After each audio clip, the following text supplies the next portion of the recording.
down. You ready? Yeah, I'm ready. Okay. So we had our mission to Israel, not with the Prime Minister, but with the Brotherhood. And every year we go to the Maras HaMachpelah, and every year since I'm a yeshiva bacher, and we go to KEVER. And every year since I'm a yeshiva bacher, I stayed away because I knew that there was a controversy. Some said yes, some said no. So I said to myself, one of these days I got to figure out what's the right practice. What's the basis of this whole discussion? And why do some people say? I mean, it seems like if you're a Kohen, it's a pretty open and shut case, open and shut casket, right? It's if there's a decedent present, so then you can't enter in. However, as we're going to see, there are a number of mitigating circumstances that actually may change the halacha. So the first thing is, let's understand what tumas hameis is. What is this phenomenon that a corpse imparts tumah, and what are the reasons for it? And if we understand the underlying reason, then perhaps we'll see that tumas hameis does not apply to every corpse, but only to most corpses. The Ramban has a very famous statement in Parshas Chukas in source number 1, where he says, "V'tam tumas hameis bi'ityon shel nachash." He says there's a certain toxin that was left through the infection of the serpent, the original serpent that infected Adam and Chava. And as a result, because mortality came into the world through the Nachash, he literally infected mankind with tumah. And therefore he says, Ki haniftarim b'neshika lo yatamu min adin. And that's why he says that those people who die through what's called mitat neshika, the divine kiss, which is known as the highest weight for a person to pass from this world, those people are elevated above that divine or that serpentine infection, and therefore they don't transmit tumah. Their bodies do not transmit tumah. They've been alleviated they've reached such a madrega, they no longer have the itchos shel nachash, they no longer have this serpentine infection, and therefore that's what's called misas neshika, that God removes their soul very gently because there's no longer this infection. V'husha amru tzadikim einan metamin. And that's why our sages tell us that the bodies of the righteous do not transmit tumah. Now, where do the rabbis say this? This is in effect really what we need to study tonight. Where do we get this idea that the body of a tzaddik does not transmit tumah?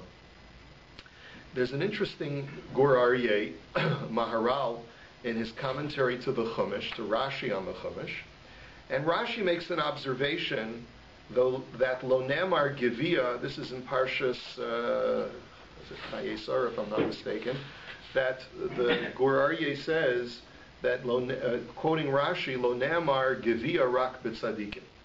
You know how the Torah says many times in Sefer Bereshis, Vayigva, Vayamos, Vayeosef el Amav. He expired and he died and he gathered unto his nation. Those terms are unique to Sefer Bereshis. You don't find them elsewhere. And so the role of the Maharal over here is to try to explain to us why the word Gevia, Vayigva, is only said in reference to the righteous. V'sof perakama de Bava Basra, v'sham hiksha. So first of all, Rashi's quoting the Gemara. And there, the Gemara asks, "V'halo dor hamabul ne'amar bo gevia." The Gemara itself asks, "Vayigveu," right? That it says by the people of the Mabul who were wicked that they were gova. U'mitzaretz hasam gevia va'asifa ka'amar. So the Gemara answers that the words that go together that are an indication of a righteous death are the two verbs in concert, vayigva vayeosef. If you have those two verbs in concert, that implies the death of a righteous person. V'nira dahachi pirusha. So the Maharal says, I think that what it means really is like this. Ki lashon gevia hi afisa legamre. That when a person is vayigva, that's a complete negation of the person. In other words, he's really, really dead. Now what does he mean by that? Kimo gavadnu avadnu, like when the Jewish people were complaining because they saw that all of these terrible calamities were happening through Korach, and people were dying all over the place because of their sins. That's what their complaint was. Nimsa kiloshon gevia hu afisa. It's complete negation or voiding. V'hatzadik nispashet min haguf v'kochos hagufanim pasu tamu mimenu legamre ad shenafsho sichlis v'nikra gevia al haguf sheyikne madregas haruchnis. Who would like to venture a translation of what the Maharal is saying, or at least an explanation of what the Maharal is saying? Take a look at those words once again. He says the idea is that hatzadik nispashet min haguf. Normally, there is not a clean separation. Anyone? Normally, there's not a clean separation between body and soul. What happens when a tzaddik dies is that the essence of the person, which is his neshama, completely voids the body, 100%. That's really what happens when a tzaddik passes away. Ad shenafsho sichlis, to the point where his soul is completely 100% unadulterated and is completely non-physical. V'nikra gevia al haguf. So when we want to describe a complete negation, a complete voiding of the soul from the body, we call that vayikva. And he says, Sheyikna madregas ruch haruchnis, so that ultimately the person in his disembodied spiritual form is completely spiritual. Aval harishayim, by contrast, compare that to bad people. Ba'avur ki nafsham enam zacha utahora, v'nafsham noteh el haguf. A person, let's say, that's less than righteous, their soul has an admixture of physicality. It's not pure. And harei benafsham lo shayach givia shelo nistalek haguf mehem. So when the person dies, a little bit of the body sticks with the soul, and a little bit of the soul sticks with the body. It's not a clean separation. And I'm not going to go through the entire shot, because then he explains then why is it appropriate to use the term vayigva when it comes to the Dor HaMabul. So basically he explains because vayigva means a complete negation entirely, which is what happened to the Dor HaMabul. But when you want to say vayigva vayasef, it means that the soul, the body is completely vayigva, but the soul is completely gathered. The soul is completely separated from the body. Now, if that's the case, you can perhaps understand why should it be that a completely physical shell, an old car shell that you find out rusting on someone's front lawn, no one would suggest that that would transmit tumah. All it is an old shell of an old car, right? The reason for a body to transmit tumah is because there must be some remnant of metaphysicality, of spiritual essence that's left there that didn't fully make it out. But when a tzaddik dies, there is such a complete voiding and a complete separation between body and soul that all you have left is just body parts without any remnant to be able to transmit that spiritual energy, which is what we call tumah. Tumah is a negative spiritual energy because it represents a great diminution of what previously was there, but there's nevertheless some remnant of spiritual essence that's left. That's what we call tumah. Am I making myself clear? And I hope I'm explaining the Maharal. I mean, this is my understanding of the Maharal. Does that apply also before burial? Mm-hmm. Yeah.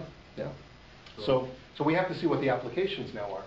But our introduction to the Shiur tonight is a venture at trying to understand why it is that we find this concept that the body of a tzaddik does not transmit tumah. The Ramban says that it's not infected with the infection of the nachash.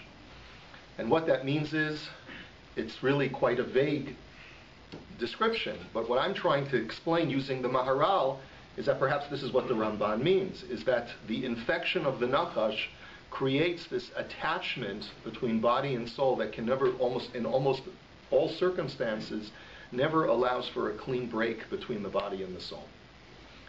And when a person is a tzaddik, he succeeds in completely bifurcating himself into complete spiritual essence and complete physical essence, and never the twain shall meet once he passes from this world. So Rishayim are buried with some neshama? What's that? They're buried with some neshama? So yes, because yes, we are taught that there's always a remnant of the neshama that clings to the body. That's why it's very important to treat the body with dignity. And also we're told that what happens to the body in the kever is felt by the neshama, because there's always some level of tether that remains between neshama and guf. Then why go to KEVER TZADIK at all? There's no neshama there. Right? That's a good question. Why go to give KEVER TZADIKim? Maybe the neshama, even if it's completely separated, still keeps an eye on the body. Maybe it still sticks around. There is, if you look at the Ramban at the end of Parshas Vayechi, he gets extremely mystical when he talks about the Maimer Chazal of Yaakov Avinu Lomes, and he talks about the concept of a tzaddik using his body as a lavush, as like a coat that you can take on and off. So there, the Ramban is almost going to like a more in-depth or a more mystical even approach than what we're discussing now which is that even after the tzaddik has died, he can sometimes revisit his body and use it as a cloak, very differently from the way that we use our body today. In any event, there's such a concept of going to a kever of a tzaddik, and the next part of what I want to discuss is seeing some examples of what the Ramban was alluding to, is that Chazal do make reference to the concept, at least, that there's no tumah for tzaddikim. Tzaddikim don't transmit tumah. Can you say that tzaddikim are, is it the Rabbanan that we designate somebody as a tzaddik? Well, because then you're dealing with the Rabbanan. This is all the Rabbanan versus the Doraisa of two masmeis. Right. No, it's whether a person is a tzaddik or not is an ontological issue. It's just a question of what is and isn't. It's neither Rabbanan nor Doraisa. It is. So how can you be over a Doraisa for that? No, because if the Metzius is, if the facts on the ground are that this person's neshama completely voided his body, so there's no more tumah there. The Torah is only. How do you know? So that's something else. So that's what we have to discuss. Okay, there are a lot of questions here. So let's try and yeah. Well, Pesach Sheni. I thought that was because they brought Yosef HaTzadik. Okay, we're gonna talk about Yosef HaTzadik too. Okay, so first take a look at the Gemara. There's just a line in the Gemara in Ksuvis that Rabbi Chia is quoted as saying that Osa Hayom Shemes Rebbe Batla Kedusha. That day when Rebbe died, the laws of Kedusha no longer applied. Now do you need a glass of water, Shmuel? You want some water? Okay. Because it's right here if you want. Some stuff to drink. That day that Rebbe died, there was no longer any laws of Kedusha. Now that's a vague statement. Now let's take a look at how the different Meforshim understand it. The Yerushalmi in Brachos says the following thing. Mahu sheyatame kohen lichavod hanasi. Is a kohen allowed to make himself impure in order to attend the funeral of the nasi who passes away?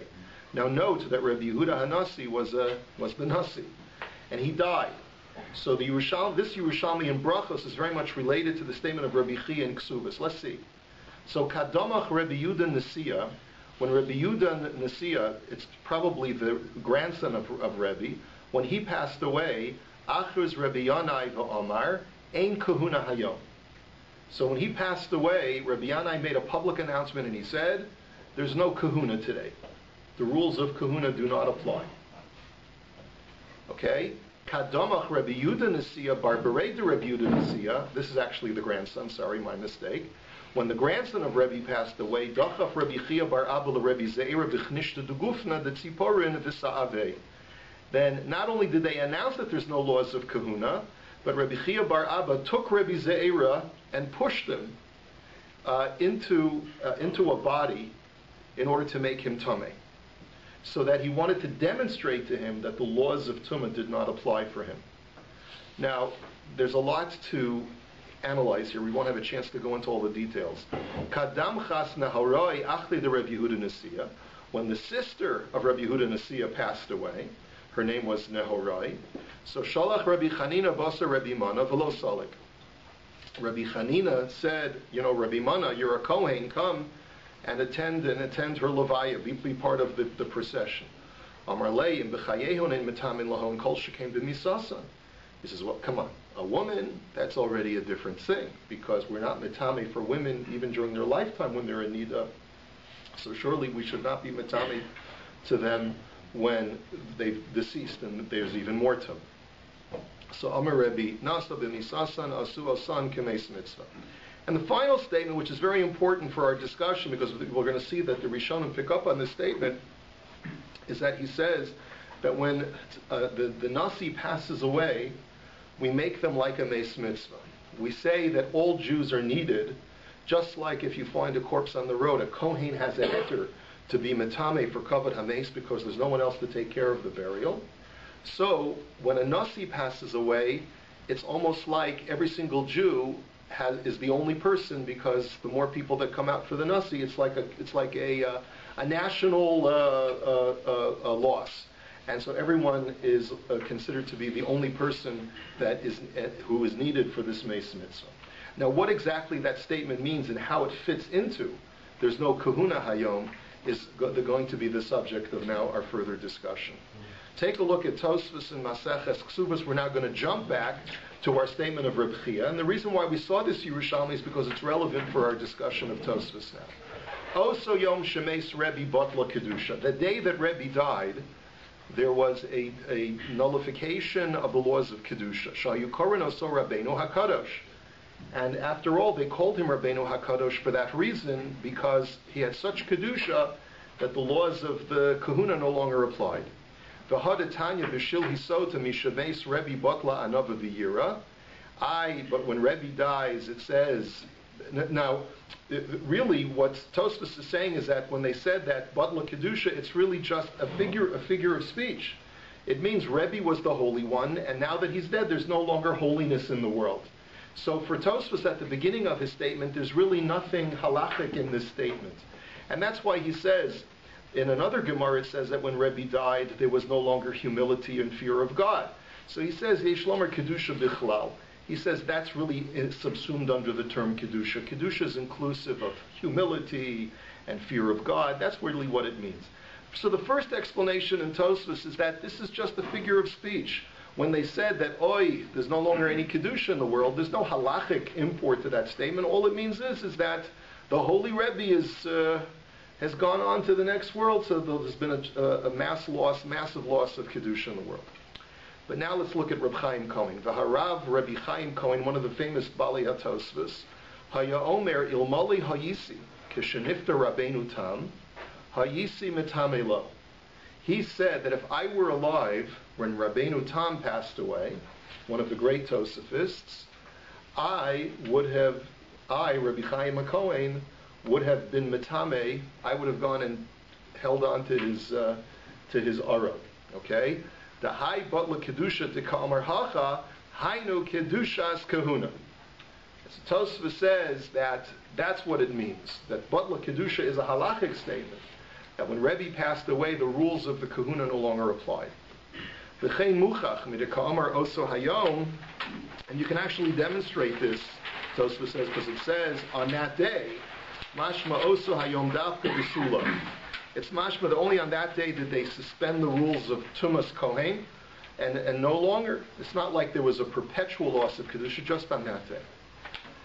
Uvehedja Amar v'Yerushalmi d'Maseches Brachos v'Perek Mishameis d'Cheshameis Rebbe Amru Ein Kahuna Hayom.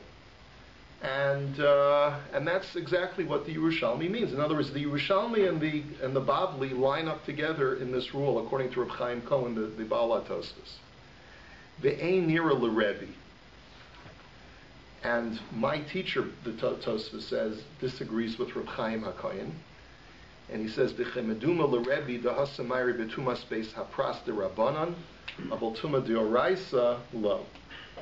Because it seems to me that they only suspended the rules of tuma de Rabbanan. Going back to Craig's question about tuma de Rabbanan or tuma deoraisa, it So the Tosfos over here says, no, my Rebbe said that there's no way that the rabbis would have nullified completely the rule of Tumah D'Oraisa.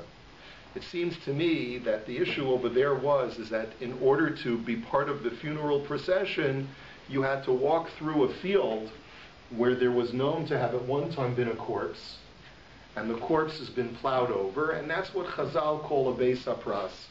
A Beis Hapras is only usher for a Kohen to traverse midrabbanan, not midioraisa, and that's when they said, Ein Kedusha Hayom. Kohanim, out of respect for Rebbe, will give you a heter to, will suspend the Isser D'Rabbanan. But to suspend the Isser D'Oraisa, that the rabbis were never prepared to do. Okay? So now let's take a look and see how this translates.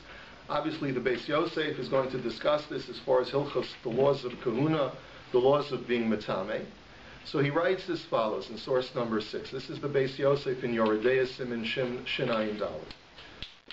Kosvu HaTosfos B'sof Perak Hanose.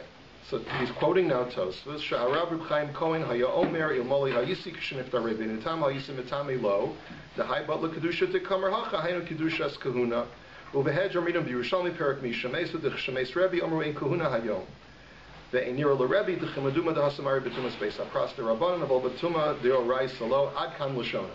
So up until now we've just quoted from the Tosfos. Okay, so we've already seen the Tosfos. So the Beis Yosef says v'yesh li tamoa al harav Reb Chaim Kohen shaharei Rabbeinu tam lo hayanasi.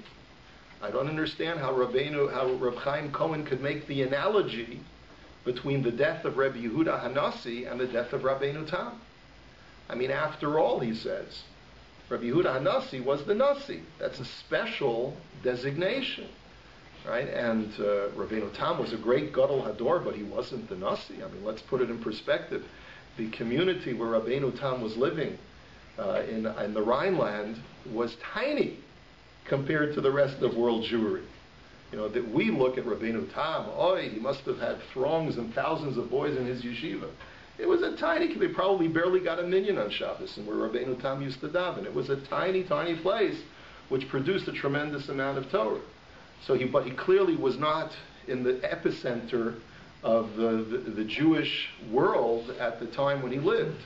And so how can you tell me that he occupies the same status as the Nasi?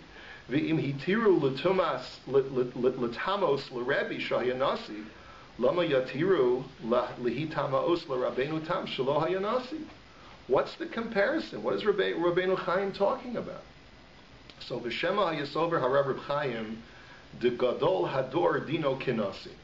Maybe that's what he felt. If you're a gadol hador, you have the same status of a nasi. The apal pi shebahagos maiman misafkalu gadol hador dino kinasi. Harav Reb Chaim Pashit Lei. Maybe that's the way he understands. Now, we're going to see that that's not the way other people understand. I don't know how much time we're going to have to go through all of the sources.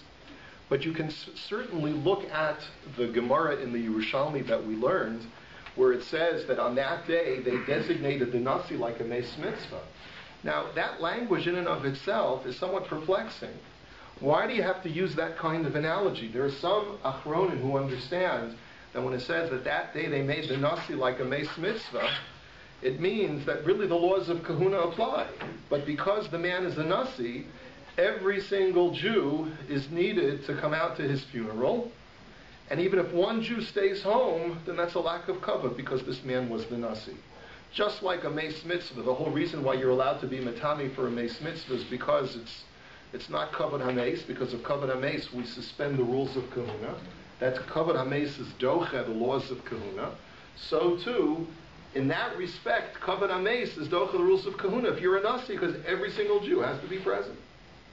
But that's not the way Reb Chaim Kohen learns. Reb Chaim Kohen learns it's not literally an issue of Meis Mitzvah, but it's an issue of really basically saying the rules of Kahuna do not apply because this man apparently is not transmitting Tumah, perhaps, but we'll see. Let's take a look at another medrash because that's going to be relevant for another Tosfos we're going to see in just a second. Af Orcha Shulchanim. Okay, we don't have to look in the pasuk in Mishlei that's being quoted here, but it's in Midrash Mishlei Parsha Tes. This is a fascinating medrash. Ma'isa b'Rebbi Akiva shayachavush b'veisa asurim. Rabbi Akiva was in prison towards the end of his life. Now this midrash has a different version of how Rabbi Akiva died, a little bit different from the standard version in the Bavli, that he was being combed with iron rakes until, he said Shema and so forth. It's not as dramatic, but you'll see there's a relevance to his death. For Rabbi Yoshua Hagarsi Talmido Hayamishamsho, Rabbi Yoshua Hagarsi was his student, and he would come, take care of him, and visit him when he was in jail. Erev Yom Tov Niftar Mimenu V'Holach L'Beiso. So one Erev Yom Tov, Rabbi Yeshua says, Rebbe, I got to go home to my family, make Kiddush. I'll come back and see you very soon, right after Yom Tov. So Bo Eliyahu V'Amad Al Pesach Beiso. So Eliyahu Hanavi comes to Rabbi Yeshua at the doorway of his home, and Amar Lei Shalom Alecha Rebbe, and Amar Lei Shalom Alecha Rebbe Umori. And so I guess Rabbi Yeshua says to him, Shalom Alecha Rebbe. Eliyahu Hanavi says, Shalom Alecha Rebbe Umori. Amar Lei Klum Ata Tzarech. So Rabbi Yeshua says, can I help you? Do you need anything? Amar Lei Kohen Ani Ubasi Lahagid Lacha Sherebbi Akiva Meis B'Veisa Asurim. Eliyahu Hanavi tells him, I'm a Kohen, and I need to inform you that Rabbi Akiva has just passed away in prison. Now, we don't know how he's passed away. Maybe it doesn't contradict the Gemara. Maybe they tortured him that night, and they dafka chose the night when Rabbi Yoshua wouldn't be there so that there shouldn't be witnesses. We don't know. We're not sure. So miyad holchu shneim lebeisa asurim. So immediately Eliyahu Hanavi and Rabbi Yoshua run to the prison. Umatsu pesach shar beisa asurim pasuach, besar beis hasoar haya yashen. Miraculously, they find the door of the prison open, and the prison guard is sleeping. V'chol ha'am shahayu b'veis hasurim hayu shenim, and everyone in the prison is asleep. So if they can get in, they'll get Rabbi Akiva's body out, and no one will know. V'hishkivu es Rabbi Akiva al hamita v'yetzeyu. They place him on a stretcher, and immediately they take him out. Miyad nitfal Eliyahu zachur latov, v'tolo al kiseifa. Once they're out of the prison, Eliyahu takes Rabbi Akiva, puts him over his shoulder, his body, and starts carrying him. V'cheshara Rabbi Yoshua Hagarsi kach. By the way, this is the source. This is one of the major sources that we know that Eliyahu is Pinchas, because Pinchas was a Kohen, and Eliyahu was a Kohen as well. So, by the way, there's a machlokus whether or not Eliyahu Hanavi is a Kohen, but this medrash clearly states, he says, I'm a Kohen, I need some help, because Rabbi Akiva was nifter, I need your help to get him out. So, Amar Eliyahu, Rebbe, halo hamartoli ani Eliyahu Kohen. So Rabbi Yeshua is puzzled. He says, you introduced yourself by telling me that you're Eliyahu the Kohen. What are you doing schlepping a corpse on your shoulders? So the Kohen also l'tami b'meisa. Amar lei dayecha Rabbi Yehoshua b'ni chas v'shalom she'ein tuma b'tzadikim v'af lo b'talmideim. He says, don't worry. He says, there's nothing wrong here. God forbid that there should be anything wrong with Rabbi Akiva's body. There's no tumah for tzadikim. Not even a Talmud Chacham transmits tumah. And they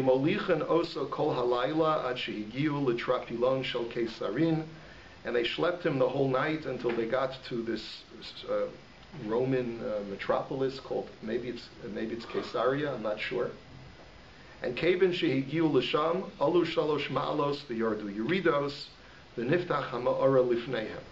As soon as they got there, they went through three, levels.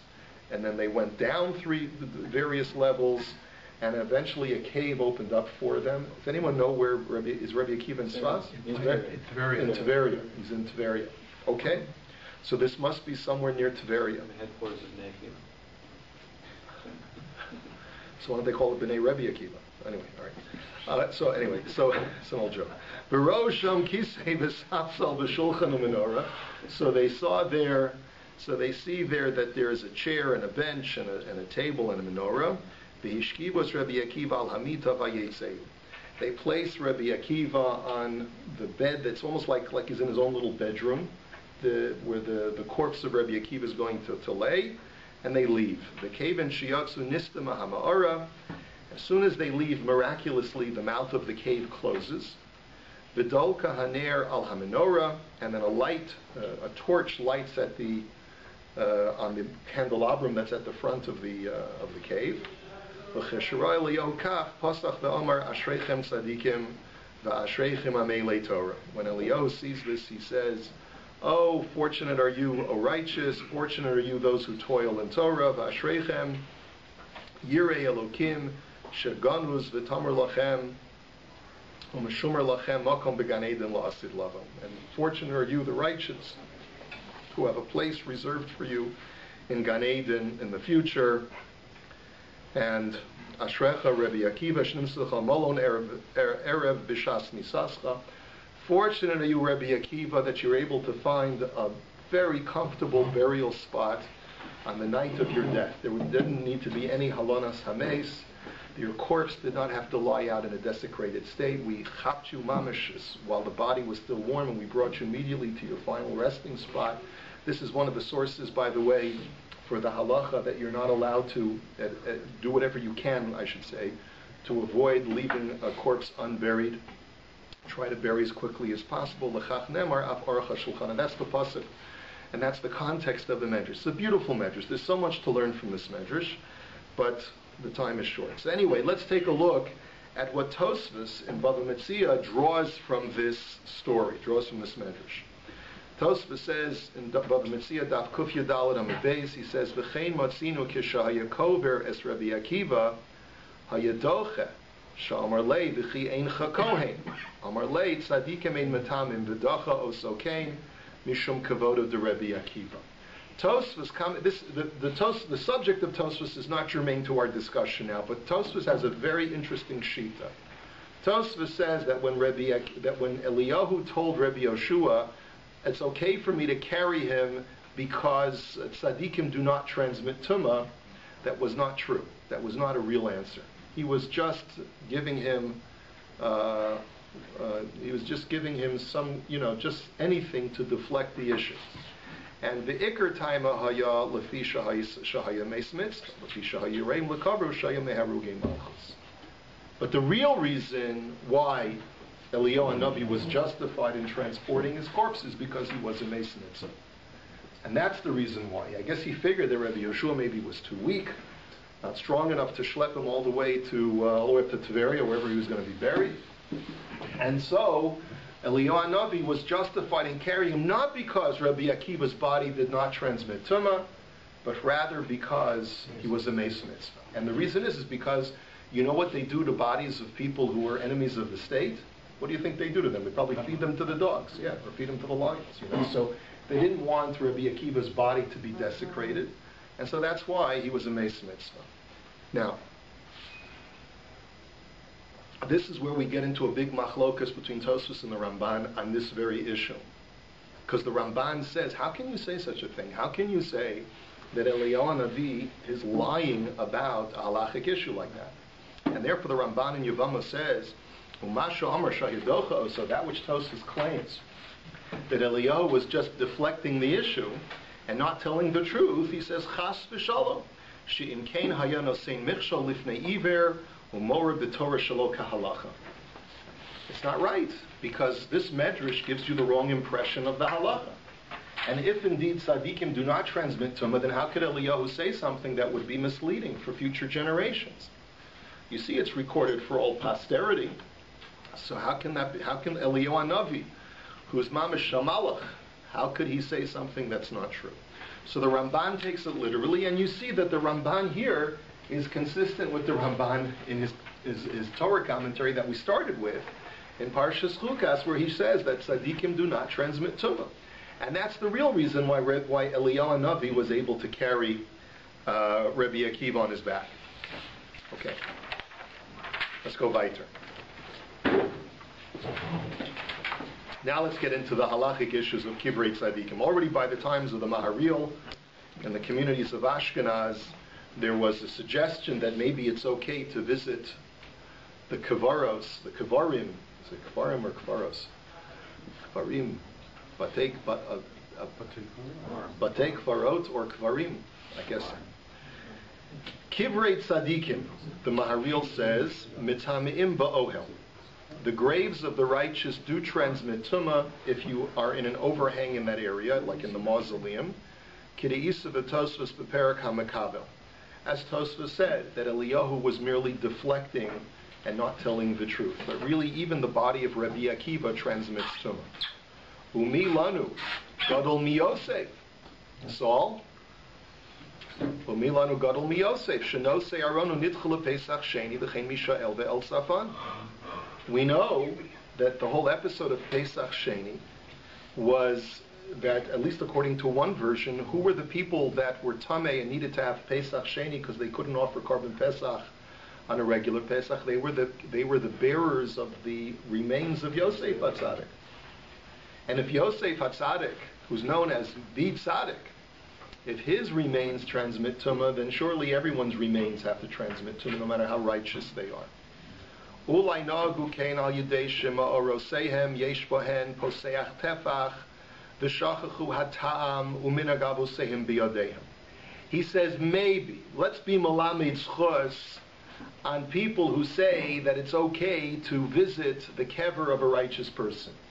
Because we see, apparently in the times of the Maharil, this was going on. Even Kohanim would go into a mausoleum and pay their respects and daven by the kever of the tzaddik. So what do they base it on? If a tzaddik transmits tumah, they must be basing it on the fact that they had witnessed this in their youth, and they had seen that by certain tzaddikim, there's a concept called poseach tefach, that if a corpse is completely encased, and then there's an airspace of one tefach above, from the top of the lid to the top of the corpse, if there's more than a tefach of airspace, then we say that the tumah does not break through past the encasement. And by the way, that's utilized many times even today in order to allow a kohen to be present in the vicinity of the mace. If you have what's called poseach tefach all around the mace. But that's a discussion for another time. But the point is that maybe, says the Maharil, maybe that's why people got the wrong impression that it's okay for a Kohen to visit the kever of a tzaddik, because there must have been a known kever that all the Kohanim used to go to, and people forgot that the only reason why it was mutter, it was because the corpse was completely encased and it was a poseach tefach. Aval al aronos poseach tefach ein lisnoch kol kach. The mashma b'tosvos tzarshi pasuach michad tzad. He says, however, that's not a good heter to rely on, because it's mashma from Tosfos and from others, and that's a whole other discussion. Which may have ramifications from Aras HaMachpelah, which hopefully we'll get to tonight.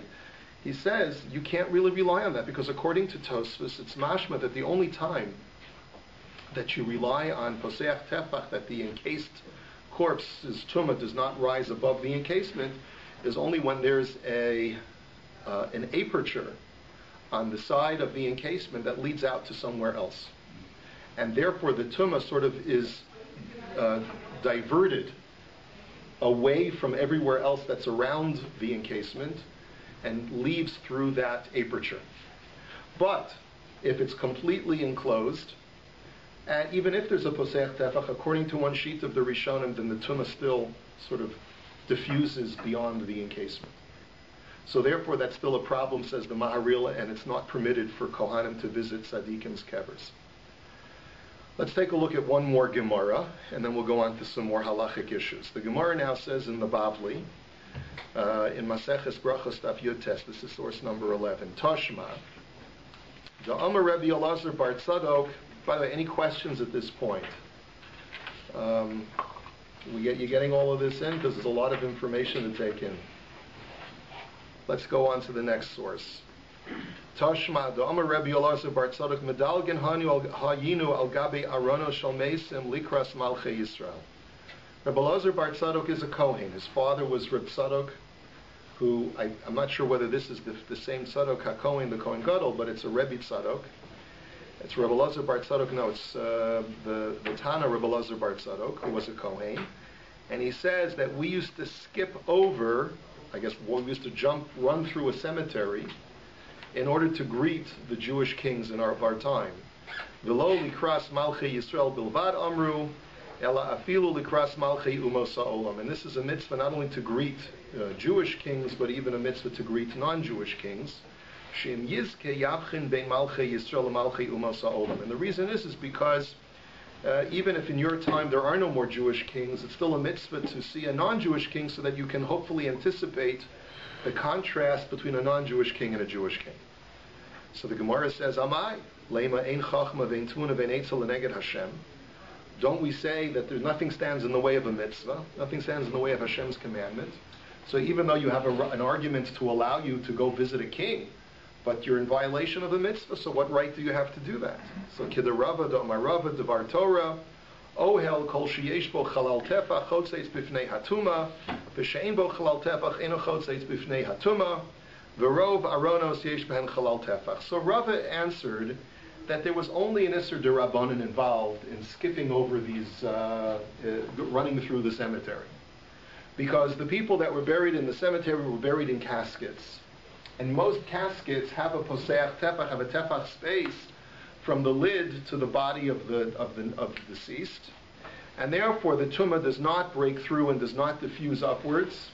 So it's only a tumah D'Rabbanan. The rabbis decree that a Kohen can't go into a cemetery, period, lest there may be this chance, random, one casket or one body that's buried not in a casket, and it's going to create problems.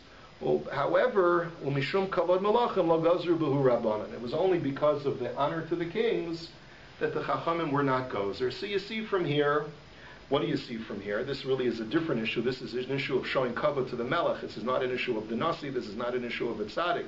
But let's see how this is relevant to the Pischei Tshuva. The Pischei Tshuva now in Siman Shinayin Beis in source number 12. He says as follows: La avor, that to pass, a Kohen is not allowed to pass over a corpse. He says, Ayin ber heitei v'ayin b'tshuvas batei kahuna based in Siman Chav Gimel shekasav dema shenahagu eza kohanim lihishtateach al kivrei tzadikim ein lahem al ma sheyismochu. He says this practice that Kohanim have to prostrate themselves in prayer over the graves of the righteous, they have nothing to rely on to permit them to do this. He says,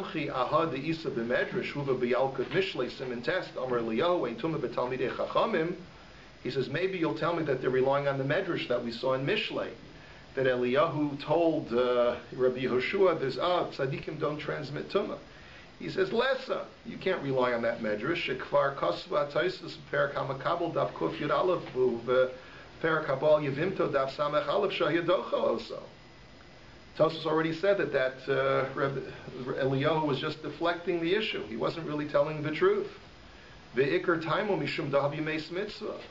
And the real reason why it was permitted to carry Rabbi Akiva, even though Eliyahu was a Kohen, was because he was a meis mitzvah. And he continues to explain in this sefer that the Pischei Tshuva is quoting what drove Tosfos to come to that conclusion. He says,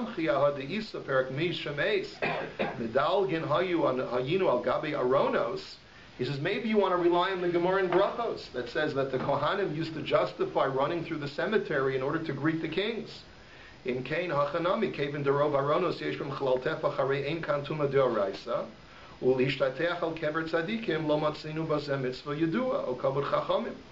See, he says, even if you were going to argue that you could rely on the fact that the majority of kevaros today are poseach tefach, so therefore running through a cemetery is at most an Isser D'Rabbanan, he says, but there would still have to be a mitzvah. There's a mitzvah to greet Malchei Yisrael. Is there a mitzvah to daven by the kever of a tzadik? So the Pischei Tshuva says, Herzach ein, Rabbi Isai. There's no mitzvah. No matter what the Breslover tells you in Tzfaz. There's no mitzvah to go to Meron. There's no mitzvah to daven by the kever of a tzadik. There's no inyan, he says. Oh, kavod chacham. There's no honor to the chacham by doing that. So you can't justify it by saying, well, just like you can argue that since when it comes to Isser D'Rabbanan and it's kavod for the melech, I'm allowed to, as a Kohen, disregard the Isser D'Rabbanan of Tumah. You can't say that to go visit a kever of a tzaddik, since when is there a halacha or a mitzvah to visit the kever of a tzaddik? Not because it was a mitzvah to go. He went because because he was he needed some eitzes. He needed divine help. But it doesn't mean that there was a mitzvah for him to go. There was no you. In other words, look, I hear what you're saying, Saul. But the point is that you can't say, well, I'll disregard the halacha because I need some help. How can you say that? You can't say, well, okay, Kalev ben Yehuda was a desperate man. I know they do it there every day. They do the Vart every day. So. And KEVER. Wait a minute. Wait a minute. I think people go to KEVER tzadikim just for bakashos. But it does, I understand that. But what does the Pischei Tshuva say? He's saying it's not a mitzvah. You would need to argue that there's a mitzvah that would justify overriding an Isser D'Rabbanan. Even if you were to say it's only an Isser D'Rabbanan because there's Poseach Tefach and all of the caskets. But you still have to argue that there's a mitzvah. He says there's no mitzvah. Okay, Va'od, and furthermore, the Pischei Tshuva says, you got to also be realistic. He says, Dilma, lo nikbru klal ba'aronos onir kavu, v'habi ki kever sasum tehutuma deoraisa. He says, but there's another issue here. Who's to tell you that everyone in the cemetery was buried in a casket? And even if they were buried in a casket, maybe it happened 30 years ago, 50 years ago, 100 years ago. The casket is rotted, it's filled with earth, and there's no longer any more poseach tefach. And so now the tumah is a tumah deoraisa. So what right do you have to rely on poseach tefach in the first place? So therefore, he says, "V'lochein shelo kedin osin hanogin kain ayin sham ba'aricha." So therefore, the Pischei Tshuva's conclusion is that it's not the proper thing to do. Okay. Now, I didn't mean to pick on the breast lovers for any particular reason. I'll consider Rabbi, I'll consider visiting the chorus. I know. I don't know why I picked on I saw a beautiful breast lover in Chula when I was there just a week ago. Good save. From Tzfas. Yeah. Good try. It was a beautiful yid. Okay. Which goes to the army. What? The Lubavitch, before they get married, they go to the rebbe. They go to the Ohel. And not only do they go to the Ohel, but Kohanim, Chabad Kohanim go in a box. They go in a box that protects them. It is a box that, no, seriously, they go in a box that shields them from the tumah. That's what I've heard, at least. I don't know. I haven't seen it myself. We're going to skip the Avnei Nezer for now. The Avnei Nezer says that even though we could argue, the Avnei Nezer is bothered by the Maharil's question that Saul was bothered with, and that was, how can you tell me that a tzaddik does not transmit tumah? How could Eliyahu Hanavi say that if Yosef HaTzadik's kever transmitted tumah? So the Avnei Nezer tries to be machalik. He tries to offer a difference between Yosef HaTzadik, who did transmit tumah because he died of natural causes, and Rabbi Akiva, who died of unnatural causes, and so perhaps that creates a distinction. Anyway, Ayin Sham, you can take a look. There's like 3 long tshuvas of the Avnei Nezer, and I've extracted a few of the paragraphs.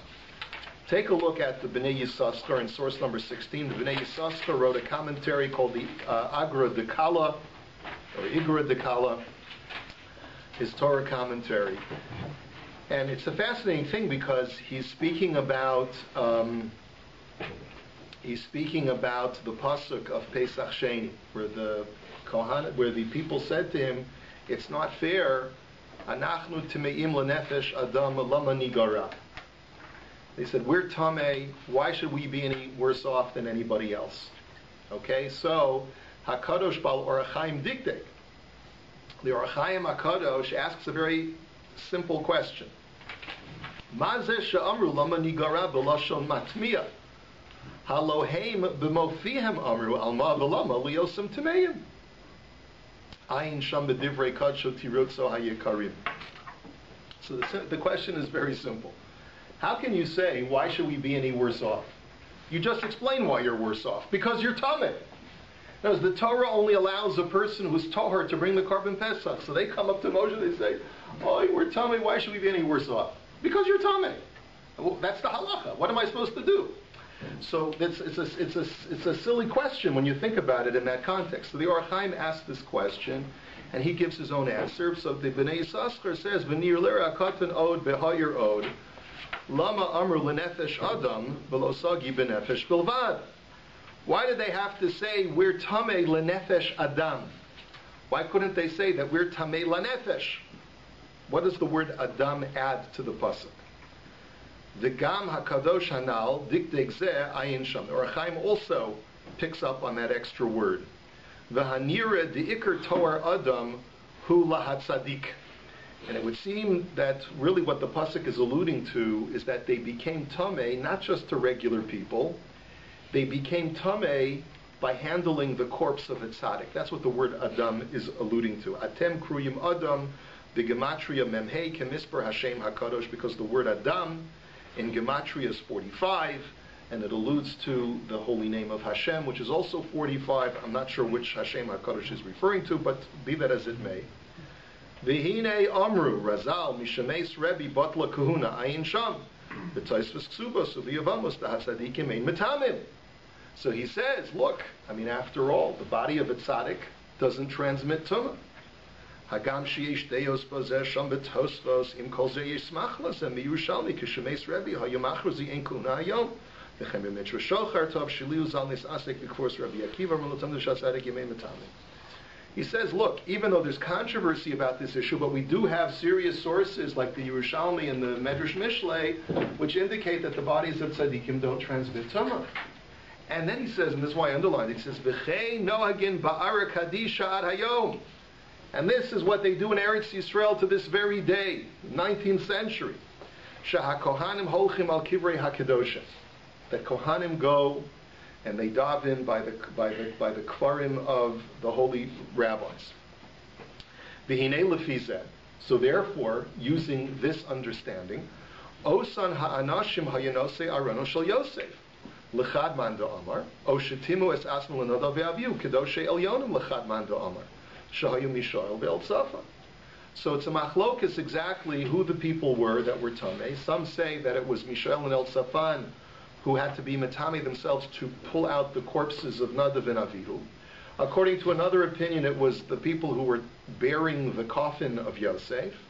But either way, these were tzadikim. V'chashvu b'kal v'chomer halo tumas hakohanim hu belav.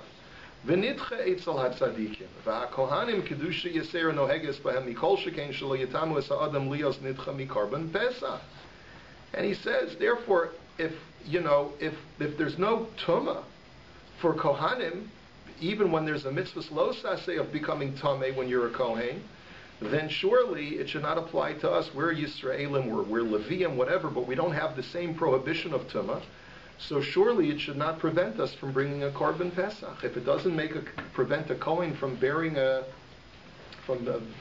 Rabbi Akiva on his back, it surely shouldn't stop us from bringing a korban pesach. That's what they meant. He says,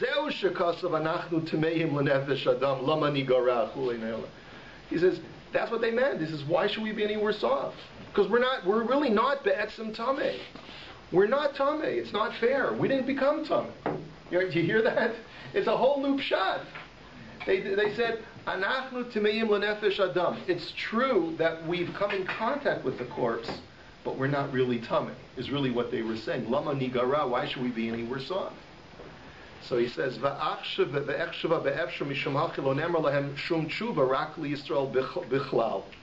And look what the Bnei Yissaschar says. He says, my thinking is that that's why when Moshe said, you know what, let me speak to Hashem and find out what the halacha is, the next paragraph says, Vayidaber Hashem el Moshe Bahar Sinai, right, that God speaks to Moshe, or he speaks to the Jewish people, but he doesn't answer the people themselves.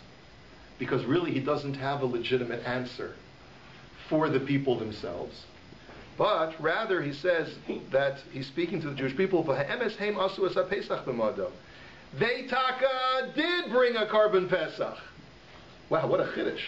They brought the korban pesach that year because they had a ta'ana notzacha. They had a good argument that we're really not tameh. But by contrast, by benos tzalabcha, never lahem teshuva mashenkin bekani yefshel avarzek ki kol echad yomar kein v'havein ki amakur. So he says that's the difference, because by Benos Tzalav Chad, Moshe responds to their taina, responds directly to them. By over here, by Mishon El Safon, or the bearers of Yosef's coffin, he doesn't speak to them directly, because everyone could come back with the retort. Moshe doesn't really have a good answer to them, but rather he wanted people to learn, don't learn from these guys. We're giving them a free ticket to bring the Korban Pesach, because they're not really Tameh. But in the future, when you do really become Tameh, then you have to bring a Pesach Sheni. The next section of the Shiur, there are two questions that we have to still deal with. Number one, can you argue that a Kohen who's already become Tameh no longer has a prohibition of becoming Tameh again? Can you make that argument? And using that argument, you could say, well, listen, since invariably every Kohen that's alive today has, at some point in his life, in all likelihood, come in contact with death, so go to a KEVER of a TZADIK. What's the big deal? You're already Tameh. It's not going to add any damage. So that's question number one that we have to deal with, and we see that this is a big machlokas Rishonim and Achronim that we're going to discuss next time. And the second issue that we have to discuss is, bless you, is there a difference between Kivrei Tzadikim, which we've established? According to many poskim, there's no, like the Maharil says and the Pischei Tshuva says, there's no heter. There's absolutely no heter for a Kohen to visit these places, because at least there's an Isser D'Rabbanan. And even though the Bnei Yissaschar says that this was a widespread practice, but we definitely find that there are many poskim who aser. Okay? But could you say that Kever Rachel and Ma'aras HaMachpelah are exceptions to the rule for very specific reasons? So those two questions we're going to leave for the next Shiur. It's hopefully, God willing, it should be next week. It's not Family Day next week, is it? So stay tuned, because really it's fascinating. There's so much literature.